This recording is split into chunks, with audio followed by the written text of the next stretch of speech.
morning, everyone. Hello, hello. I see so many familiar faces in chat this morning. I am so happy that you all choose to join me for the Photoshop Daily Creative Challenge every morning. You folks are wonderful.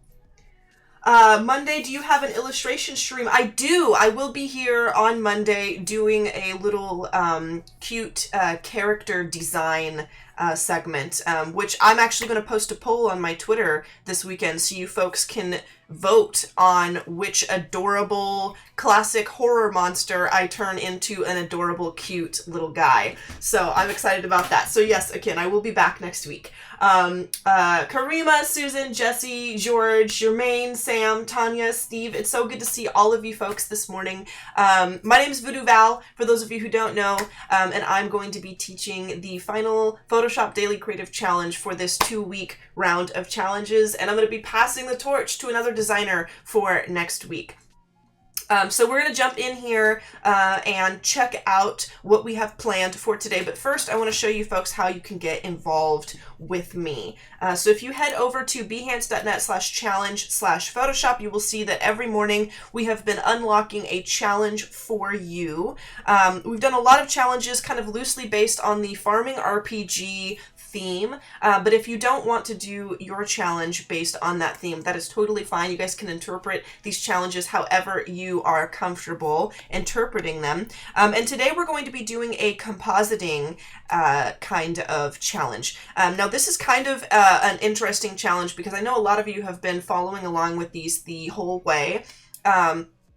And this is, we're going to take images and shapes and use masks and blending modes and selection tools and all kinds of things. Basically all of the kind of tools that we have been using throughout the weeks and try and create a cool scene. So you folks get to basically pick and choose what skills you have learned throughout the DCC and combine them as you like into this challenge. For me personally, I'm going to be using a lot of shapes, blending modes, selection tools, and some photographs.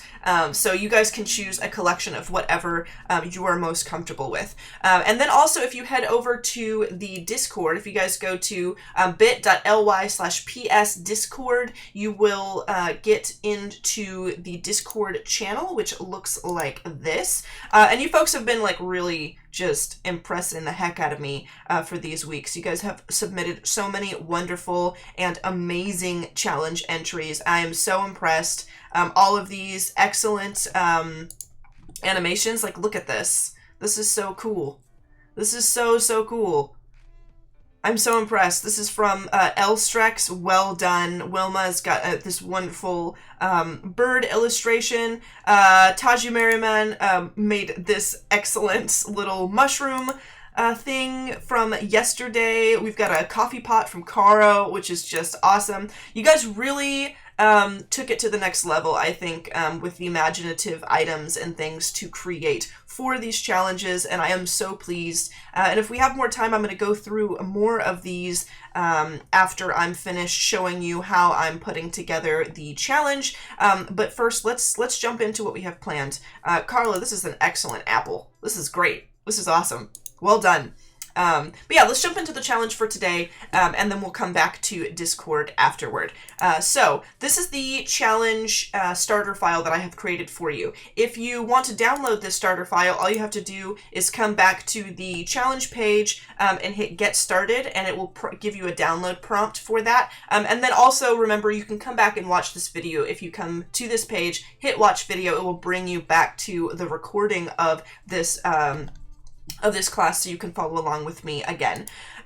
So this is what I have created for you. I am going to be doing a little fruit stand because throughout the week we've been basically preparing our farm and growing our crops and doing all sorts of wonderful things. And now at the end of our DCC journey, I am going to take some of the crops that I have created and I am going to put them up for sale. That's how I'm interpreting my challenge. You guys can follow follow along with your own little story if you guys have been thinking about that throughout the weeks. But this is what I am going to do. And I've also created some textures for you folks here. So if you look in here, you'll see I've got a photograph here that I've blurred.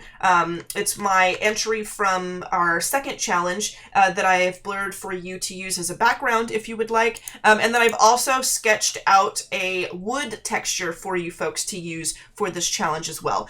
So I'm going to go for it here. I'm going to group my text layers and hide them. I'm going to hide my wood texture. I'm going to turn my background texture back on, and I'm going to show you folks how I create a little fruit stand scene. So the first thing that I'm going to do is I'm going to grab some other textures that I like to use personally. You guys can use whatever textures you like. I'm using mine from the True Grit Texture Co. It's a place I love getting textures from, and I'm going to just go ahead and drop these in here, and I'm going to make myself like a ground, I suppose, a little floor kind of texture here. So I'm going to throw that in just like that, and then I'm going to grab my eraser tool. I'm going to right click and grab a soft round brush, rasterize my layer, and then I am going to hold shift and drag across here just to erase some of that so it kind of fades into my background. Then I'm going to make a new layer with Control Shift in, and I'm going to set this new layer to a clipping mask because I am going to paint bucket some green in here because I want this ground to be kind of greenish. And I'm gonna mess with blending modes here, and I'm going to set that to a blending mode that I think works best. Screen works good, but overlay or soft light might actually do it. Let's put it on a soft light. I think that works pretty well. And then I'm going to come down here to my image, and I am going to alter the colors of this. So I'm going to hit Control U with my background selected, and I'm just going to scrub around here to these different saturation levels and things until I find a version of this that I like pretty well. Let me get something a little warmer. That works for me. That does work for me. I might change this to a different blending mode, however. Screen could do it. Let me flip through here until I find... you know what? I might use hard light. I'll use hard light, and I'm going to bump it down a little bit. Maybe I'll make it a little less saturated is what I'll do. That's good enough for me. And then I'm going to apply a texture to this whole thing because I want it all to be kind of grainy. And I'm just going to use the same texture, nothing extra fancy here because I have very limited time. So I'm going to say, okay, I'm going to also throw this on a blending mode just to prepare a nice little background for my project here. I'm going to say soft light. I'm going to turn that down to a lower opacity. And that is going to be good enough for me. Normally I would spend a little bit more time on that, but I don't have all of the time in the world today, so this is good enough. So I've got like a little ground here. I've got my background in there. And now what I'm going to do is I'm going to use some shape tools. And I'm going to create a little fruit stand. So I am going to grab my ellipse tool over here. I'm going to drag out a circle like so. I'm holding shift so that I can make that a perfect circle. I'm going to make sure that there's no stroke on this and it's just filling my circle here with a green color. And then I'm going to right click and grab a rectangle tool, and I'm going to also drag out a rectangle.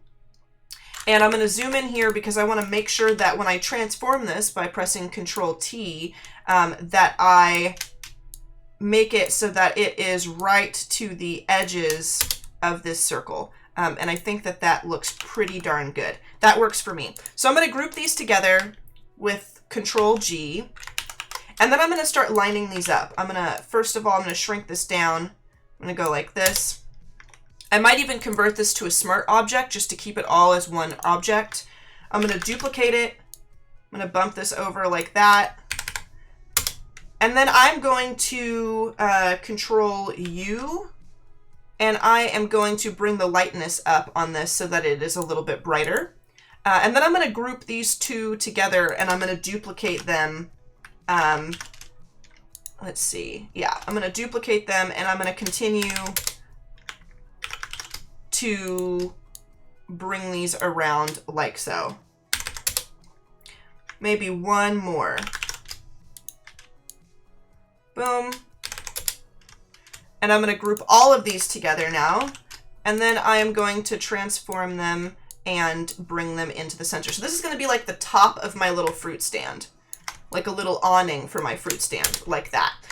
Then underneath here, I'm going to use some more rectangles, and I'm going to build out the actual stand of my fruit stand. So I'm going to grab my rectangle tool. I'm going to select the fill color for this to be kind of a tannish color. Actually, maybe I will do more of a color like this. Or maybe more brown. Yeah, we'll do that, and then I'm going to bring the lightness up like so. Okay. So I'm going to make a long line like that. Boom. And then I'm going to duplicate that, and I'm going to drag that over to the other side like so. And then I'm going to make another one here like that. And then I have kind of a fruit stand shape. I'm going to make sure that this larger rectangle is underneath these two skinny rectangles. I'm going to duplicate that large rectangle. I am going to change the fill color to something slightly darker, like that. Okay. And then what I'm going to do is I'm going to free transform this, and I'm going to bring this up like that. Boom. And then I'm going to duplicate. I'm gonna hold Control and click so that I can select one of these rectangles, if it'll allow me to select a rectangle like that. There we go. And I'm gonna duplicate this a couple of times as well. So I'm gonna say Control J, Control T, and I'm gonna drag this over here like that. And I'm gonna drag this down like so. And then I'm going to duplicate that. I'm going to drag this right over here. So I've just created kind of a fruit stand looking piece. But now what I've got to do is I've got to add some texture to this. So you remember I supplied a kind of a wooden texture to you folks to use for this. And this is how I'm going to apply that. So I'm going to group all of these together so that I have everything from the wooden part of this in its own group. I'm going to come over here and snag my wooden texture and put that right above it. I'm going to turn it on. I'm going to right click it, and I'm going to say convert to clipping mask, or create clipping mask, so that it only shows up inside of my wooden area here. I'm going to free transform that with Control T, and I'm going to start dragging this around and placing it where I want so that it creates kind of a wooden looking texture. I'm going to bump that up like that. I might even drag this out like so. I think that looks pretty cool. I'm going to duplicate that and bring this over here. I might even like kind of move it around so that it really looks like it's not duplicated, you know? Look, I have different things going on here. Boom. And then I'm going to also set this as a clipping mask, like so. And then what I'm going to do is, let's see, I think I'm actually going to merge these together, and then I am going to, with my selection tool, I'm going to come over here and I'm going to select part of this. I'm going to free transform, and then I'm going to flip this around too, so that I can also create kind of a differentiation in the wood, like so. I'm going to hit Control D to deselect. So now it looks like there's different wooden parts here. And what I'm going to do is I'm going to make another layer, make that a clipping mask, and then I'm going to take my brush tool or a mouse, because I'm only going to be using straight lines here. I'm going to grab kind of a dark brown color, and then I'm going to select a brush that I like, maybe one of these brushes. That works. And I'm going to come in here and I'm going to just draw a line like so to make this look like they are different pieces of wood, like that. Boom. So So now it looks like I've got a wooden piece here, right? I might even drag one across like so. And then what you can do is you can also add the same texture. If I duplicate this wooden texture, I can also come in and add this wooden texture, convert it to smart object. Oop, my mistake. Control Z. I'm gonna make this a clipping mask as well. And I'm gonna rotate this around, and I'm gonna also apply it to the rest of it if you want. I mean, you don't really have to. Let me see if I can put that up here. There we go. I'm gonna create a clipping mask here. It's only adhering to the top there. Let's see, one moment here. Let me make sure I have my little pieces set up properly. There we go. All right, let me, well, I have these grouped together. Not sure why it's not showing, but that's all right. Let me select here, and I'm actually going to erase around the sides here. Boom. And then what I'm going to do is I'm also going to add kind of another texture over the top of everything because I want it all to have that nice texture. You guys can add textures wherever you feel is necessary. I don't want to take up too much time and then not have time to finish. So I'm just going to go ahead and slap that same texture because I really like this texture. I love noise textures over the top here. And I'm going to say, actually, I'm going to put this on a clipping mask first. Clipping mask, if I can. Hold on, let me make sure that I'm putting my clipping mask in the proper areas. Oh, I've got all of my stuff in this folder. Okay, so this is a lesson in making sure that you keep everything organized so that you know exactly where you are applying clipping masks to. So I'm actually going to come in and I'm going to group all of these things together to make sure I'm keeping stuff in the right place. If I hide this, then I should only have, there we go. So now I only have just the things that I've used to create this with grouped. Now I'm going to do a clipping mask here, and when I turn that, there we go. So make sure you keep track of your layers, folks, and don't just make random layers like I do. Now I'm going to apply a blending mode to this just to give this a nice texture. I'll figure out which one I want to use. It's probably going to end up being overlay. Overlay looks actually pretty nice. Soft light works too, though. Soft light's not so bad.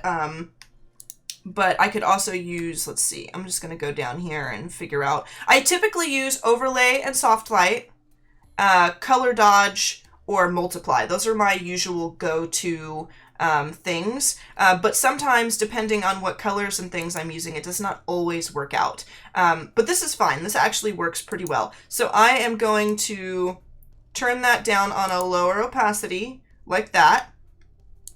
I am also going to make another clipping mask. And I'll show you what I'm going to do here. I'm going to say create clipping mask. I'm going to grab my brush by hitting B on my keyboard. I'm going to right click and grab this soft round brush, and I'm going to sample some of this nice warm yellow from the background. And I'm going to kind of just click and dot that in like so in certain places here. And then I'm going to put that on a blending mode as well. Screen, and I'm going to lower the opacity just because I want some places that are darker. And then again, another clipping mask. You guys, I'm sure, can see that clipping masks are like some of my favorite things to use. I'm going to come in and I am going to select around these little boxes that I have made, and I'm holding Shift on my keyboard to continue adding to selection every time I do this, like so.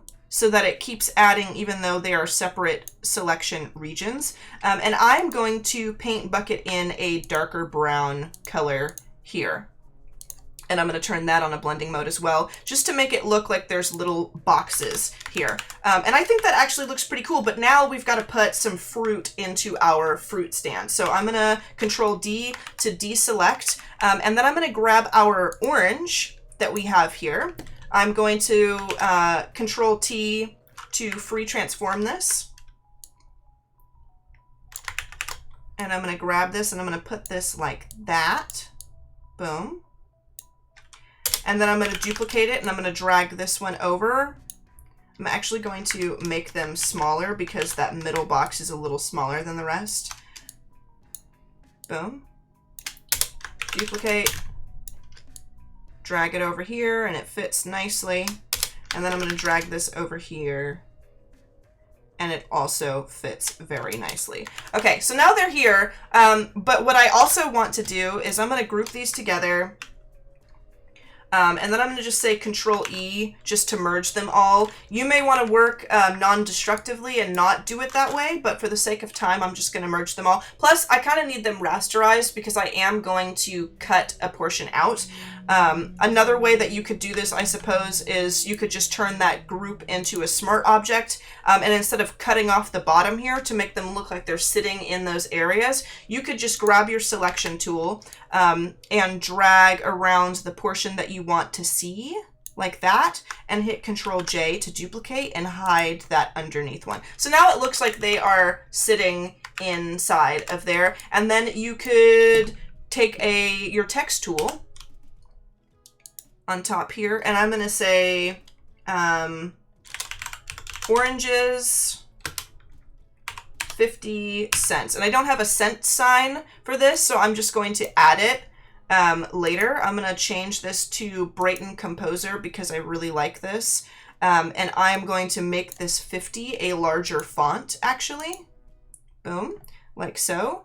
I'm going to highlight all of this, and I'm going to change this to a brighter color. Like that. I think that looks good. And I am going to enlarge this like that, put it there. And then I'm going to apply a stroke. I'm just going to double click my text layer. I'm going to apply a stroke that is like this darker color, maybe this slightly lighter color, just so it looks like it blends in there.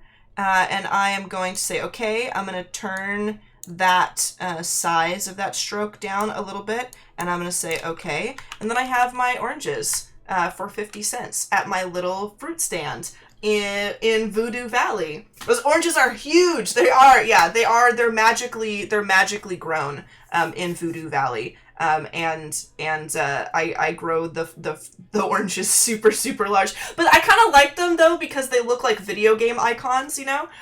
So I thought that would be super cool. But that is how I am choosing to use what I learned from this round of challenges in my final project. I used a photograph, I used textures, I used shapes, I used text, I applied blending modes, I used clipping masks, I applied stroke, I did all kinds of stuff to make this one image. And it really is up to you how you decide to do yours. I can't wait to see which things you employ in your final project. I can't wait to see what it is, like what kind of a building or a fruit stand or whatever it is that you make. I suggest, you know, following the theme and making something that you might have on your farm. But if you don't want to do a farming RPG themed scene, you do not have to. You can totally do whatever you want. And yeah, so that is what I've created. I also did a test beforehand that I think I like a little bit better because I like the colors a little bit more.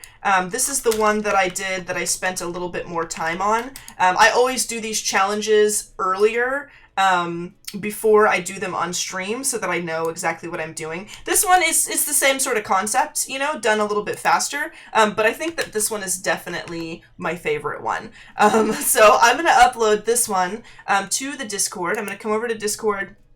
I'm going to hit this little plus button that I've got right there in the current challenge thing. It's going to open up my window over here. I'm going to navigate to my fruit stand image, and my files are too powerful, always too powerful. So I'm going to have to make this, smaller.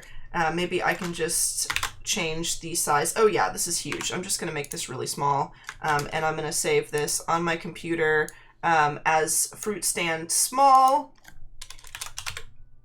Boom. Okay. Come back to Discord. I'm going to hit that upload button and throw that in there. here is my challenge entry for today. Boom. And then there is my little fruit stand. So I can't wait to see what you folks create. As I said before, thank you very much for joining me. I'm sad to go because this is the end of my DCC segment, but I'll probably be back in the future. Please get excited though for the rest of the streams that we have going on today, because I'm not the only one who's going to be on the channel, on the broadcast this afternoon. And yeah, I will see you folks later. I'll see you on Monday for some cute creature design early in the morning. So until next time, folks, happy designing and have a wonderful day.